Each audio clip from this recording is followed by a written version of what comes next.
Saviez-vous que vous aurez pu avoir ça, ou ça, ou encore ça, en John McClane? Vous ne le savez pas? Alors découvrez avec moi les origines du O.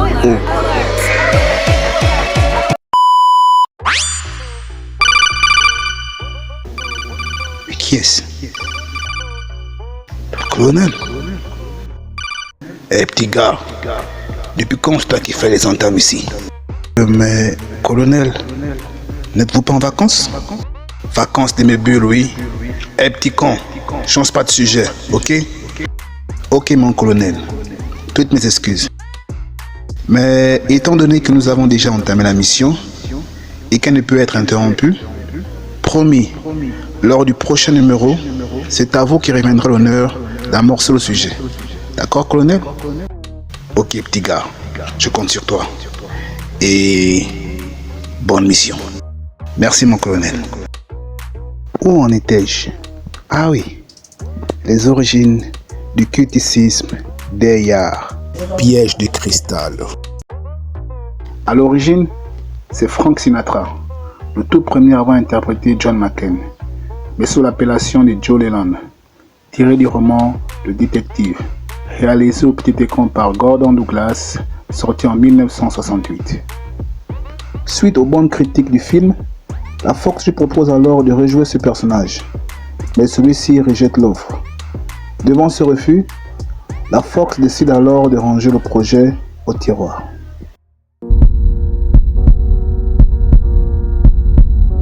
C'est quelques années plus tard que Lawrence Gordon décide de faire naître ce projet, enthousiasté en vue de produire un film d'action pure violence dans les années 70. Il embauche un scénariste débutant, en la personne de Jeb Stuart, et vu qu'il s'agit d'une suite du détective, qui d'autre que Sinatra, âgé alors de 72 balais, est mieux placé pour jouer ce rôle. Et vous savez ce que fera Sinatra? Eh bien, il va refuser l'offre. Dès lors, tout doit changer, tout en gardant l'âme du film en lui rendant plus original. Joe Leland devient alors John McClane. Étant donné que le personnage est à la retraite et donc à un certain âge avancé, on propose le rôle au légendaire Clint Eastwood et Burt Reynolds, qui l'un après l'autre diront non, non et non. Face à tous ces refus, nos scénaristes décident alors de changer leur fusil d'épaule.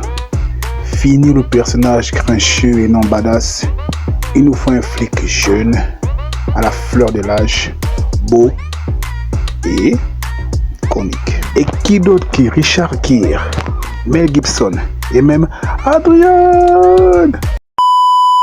Eh petit con, à quoi tu joues? Désolé colonel, sont mieux placés pour interpréter le légendaire John McClane.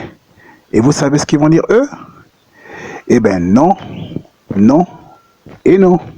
Je vous l'avais dit, c'était pas que des noms dans ce film.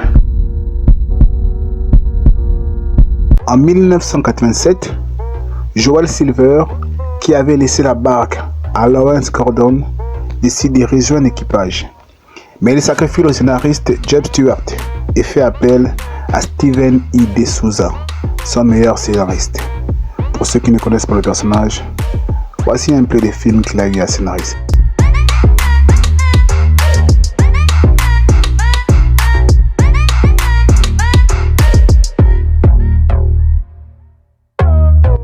Il lui demande alors de subliminer ce scénario en vue de lui donner une nouvelle fraîcheur, comme lui seul a la recette.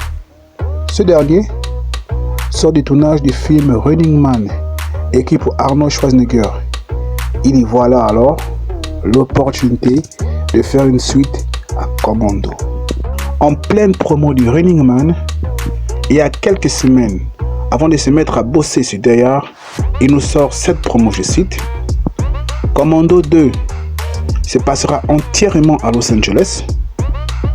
Ce sera une histoire très urbaine. Il n'y aura pas d'armée dedans. Ce sera plus un thriller qu'un film de guerre. Matrix sera désormais civil comme tout autre, mais à la différence que lui, il aura un background militaire. Vous l'aurez compris, Deyard Si et seulement si De Souza avait continué dans sa pensée, n'aurait pas été Piège de cristal, mais une suite au film Commando. Notre bon vieux John McClane aurait été connu comme John Matrix. John Matrix. De Souza réécrit et révise le script de Jeb Stewart pendant 8 fois.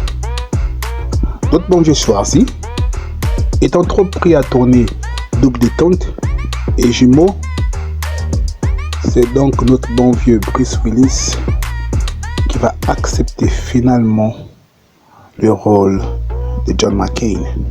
N'oublions pas, l'une des particularités du film d'ailleurs est que tous les acteurs à qui on a eu à proposer le scénario, le personnage, ont dit d'abord non, non et non. Bruce Willis n'a pas fait exception. Faute à son planning, car avant de jouer ce premier grand rôle au petit écran, il jouait dans la série Clair et Lune. C'est lors de la fin de cette 4e saison qu'il va finalement signer afin de mettre fin à ce calvaire de tournage de plusieurs années et nous donner un mastodonte, un chef-d'œuvre, un film que je ne cesse de regarder et que je vous invite à regarder, à savoir Dayard, Piège de cristal. J'oubliais, ce que moi je retiens de ce film, c'est la persévérance, l'engouement, la détermination des gens qui ont cru en ce projet. Comme pour dire, c'est pas à cause d'un échec, de 2 échecs, de 3 échecs qu'on doit se décourager. Quand on a foi un projet, on veut qu'il réalise, on veut qu'il se réalise, on veut qu'il voit le jour. On se bat, on se bat et on se bat, quel que soit le temps, afin d'arriver.